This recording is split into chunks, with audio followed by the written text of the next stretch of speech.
Thank you, Madam Chair. I have a question, and it's based on some of the remarks of my colleague that drew attention to what was published in our local newspaper, where the ministry spokesperson indicated that the ministry wants board to focus on student learning and achievement. And so I wonder if the director might be able to comment as to the motions that were passed and the ministry response saying that's not the focus of boards, because in the past we've been told that everything we're doing is with ministry consent, and it doesn't sound like there's consent there. So I just wonder if there could be some elaboration, please. Director Chanicka. Through you, Chair, to respond to the trustee's question, we have not had any correspondence from the ministry regarding any of the pieces that we've been doing, because I would suggest that they are in fact compliant. The trustee mentioned an article in the record. I'm unsure what the minister's staff was commenting on specifically, what they were asked, what they were told. I would suggest that it is important for us to be clear that the language of family includes parents, and that we have been consistent in communicating that.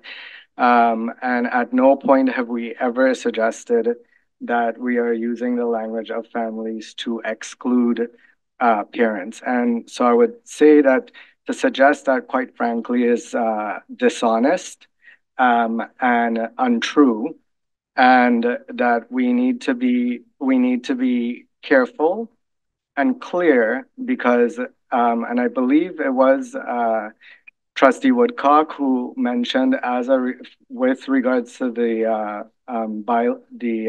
policy review committee that we are creating a glossary in which the language of family will be explained and explicit. And it is truly a way to acknowledge the fact that some of our students in our system do not have parents in the traditional sense. Some do, and we absolutely honor that. And we continue to. Furthermore, to suggest that this is recent and somehow there's some sort of conspiracy to take away the rights of children. We've been using this language prior to me being the director, so it's been 5 years at least. And what we're trying to do is to make sure that we are using language that is consistent, to make sure that some of the families in the region do not feel excluded when they go to our schools and our system. So I just wanted to answer the question that way. Thank you. Okay. Follow up, Trustee Ramsey. So, thank you, Madam Chairperson. With all respect, it would appear that most of the response was not to the question that was put. The question I put through you to the director was simply the statement that apparently was issued by the ministry, and I can appreciate that there was no correspondence received from the ministry.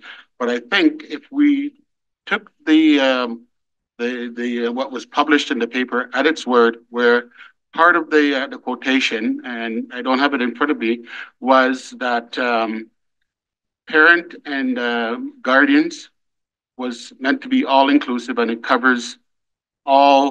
covered everyone. So there's been a departure from what the ministry position is, and I'm just wondering where that direction came from. Director Chanicka. Through you, Chair, I feel I've answered the question that we are working to make sure that all of our families are reflected, and it is consistent with the direction and guidelines that we have. And I can say for a fact that if the ministry had a concern, we would be contacted to address the concern.